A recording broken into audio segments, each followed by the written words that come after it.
Les logiciels low-code, no-code ont le vent en poupe. Le secteur est même en pleine effervescence avec la multiplication des applications mobiles.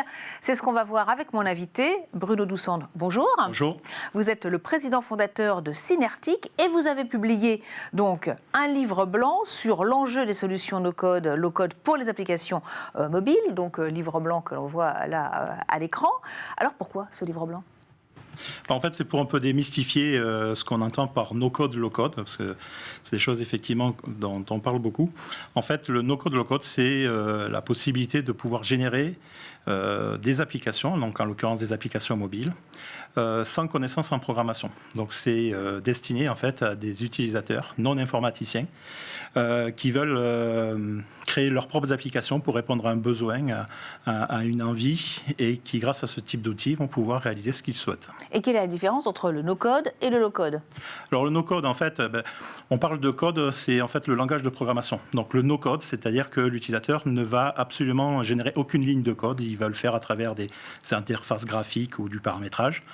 Le low-code, ça va s'adresser à des personnes qui connaissent un peu plus la programmation et notamment de pouvoir manipuler ce qu'on appelle des API ou des bibliothèques pour pouvoir s'interfacer avec des systèmes déjà existants. Donc là, vous simplifiez un peu la vie par rapport à ce qui existe. Alors, quelles opportunités ça offre, ces solutions low-code, no-code pour les entreprises ? Alors en fait, on voit que les études montrent que d'ici quelques années, on va avoir besoin d'énormément d'applications. C'est la transition numérique. On estime à plus de 500 millions d'applications. Et on fait face quand même à un constat qui est la pénurie de bons développeurs, donc en fait ceux qui développent des logiciels. On a la nécessité aussi de réduire le time to market, c'est-à-dire de proposer quelque chose de plus rapidement, mais qui fait encore mieux les choses. Et puis, l'expérience de ces dernières années nous a montré également qu'il faut saisir les opportunités quand elles se présentent, donc être très agile et très flexible.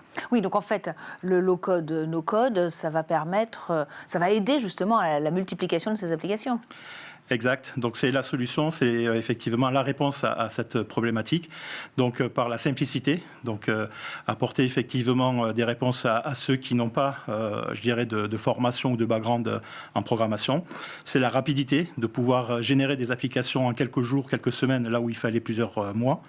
Et puis à des coûts aussi abordables, puisqu'on va réduire de façon intrinsèque les coûts de développement par rapport à une application spécifique. Alors, les applications, le low-code, le no-code, c'est le cœur de votre métier, puisque vous êtes créateur d'applications mobiles, mais aussi d'une solution low-code, no-code. Alors, expliquez-nous un petit peu ce que vous faites chez Synertic. Alors, effectivement, nous, quand on a créé Synertic en 2010, on s'est positionné dans le développement d'applications mobiles pour des professionnels, en fonction de leurs besoins, soit pour du grand public, soit pour du métier. Et puis, on s'est rendu compte assez rapidement qu'on avait des demandes d'organisations plutôt modestes qui avaient aussi ces besoins d'applications, mais qui n'avaient pas forcément des budgets conséquents. D'où l'idée, en 2017, de mettre en place cette solution qui s'appelle donc Shaper et qui permet donc à travers un simple navigateur Internet de pouvoir réaliser des applications natives iOS et Android, des web apps, de choisir sa personnalisation graphique, de définir les fonctionnalités et de gérer l'ensemble des contenus très rapidement et très simplement. Mais alors, quels sont vos clients ? À qui ça s'adresse ? Plutôt les TPE, les PME ?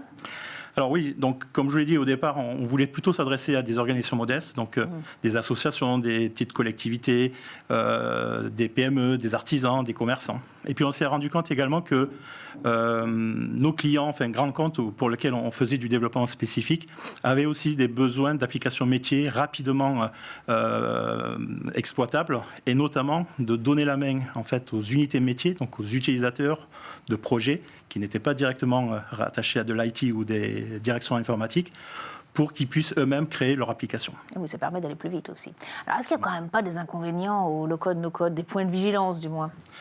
Oui, c'est clair. De toute façon, il ne faut pas croire que ces solutions-là vont remplacer le développement.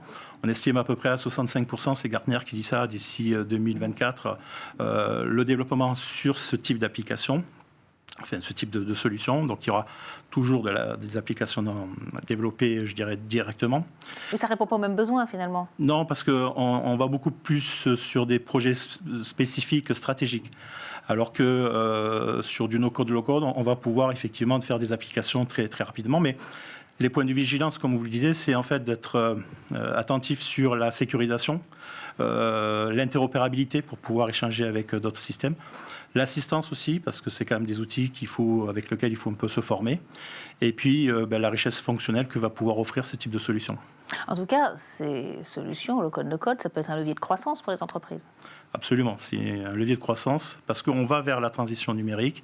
Donc, on va pouvoir soit générer directement ou indirectement des revenus, soit améliorer le parcours des utilisateurs, des clients, l'expérience client, mais également de pouvoir aussi optimiser les process internes dans les grosses entreprises. Oui, l'amélioration du parcours client, on en parle beaucoup en ce moment. C'est stratégique. Alors, vos projets de développement, vos projets à venir? Alors, on essaie effectivement d'étoffer notre solution Shaper avec des fonctionnalités beaucoup plus intégrées pour répondre en fait à des besoins, on va dire, métiers ou liés à des activités, notamment tout ce qui tourne autour des congrès, des événements. On a également décliné une version médicale avec toutes les spécificités, les contraintes liées à l'hébergement de données de santé et puis, je dirais, les fonctionnalités propres au parcours patient, je dirais. Donc, vous êtes en France, mais vous avez des velléités de vous développer à l'international? Oui, tout à fait, puisqu'on est typiquement sur des types de solutions qui sont facilement en fait, qu'on peut mettre à disposition très facilement sur des pays différents. Et donc, dans ce cadre-là, on cherche des distributeurs, en tout cas des partenaires qui pourraient eux-mêmes en fait, proposer ce type de solutions sur leur marché. En tout cas, si les chefs d'entreprise veulent en savoir plus, il suffit d'acheter votre livre, les plateformes no-code, low-code, au service des applications mobile. Il est gratuit, il est juste téléchargeable sur le site Synartic.fr. Alors, si en plus il est gratuit,